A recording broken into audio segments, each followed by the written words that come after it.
Emergency teams work into the night in Ahmedabad, racing to clear through the debris at the site of one of India's worst airline disasters in decades. Twisted metal and rubble scattered across the landscape here after a Boeing Dreamliner bound for London came down in Gujarat's capital. Its jet tail still intact and wedged into the side of this hostel for doctors and medical students, where several were killed. The chaos of the moment still clear inside the building, half-eaten meals still eerily on tables. CCTV images capture the moment a routine takeoff turned into disaster, killing most on board and leaving their families with unspeakable tragedy. I dropped my parents-in-law at the airport at 11:30 a.m.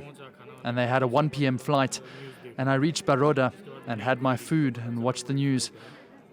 The atmosphere at home is very sad, and I can't say anything because there are a lot of dead bodies and it's impossible to identify them. And yet one miraculous survival. British businessman Vishwa Kumar Ramesh, on board with his brother, was thrown from the plane.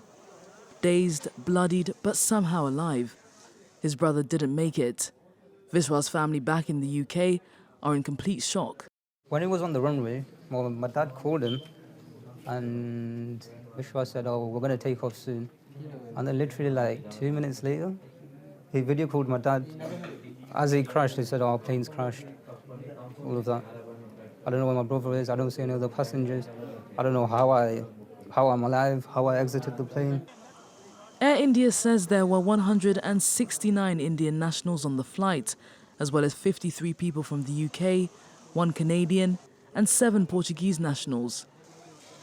It's the first crash involving this Boeing model, but comes amid growing scrutiny of the aviation giant after years of safety concerns and accusations of cutting corners at the cost of lives.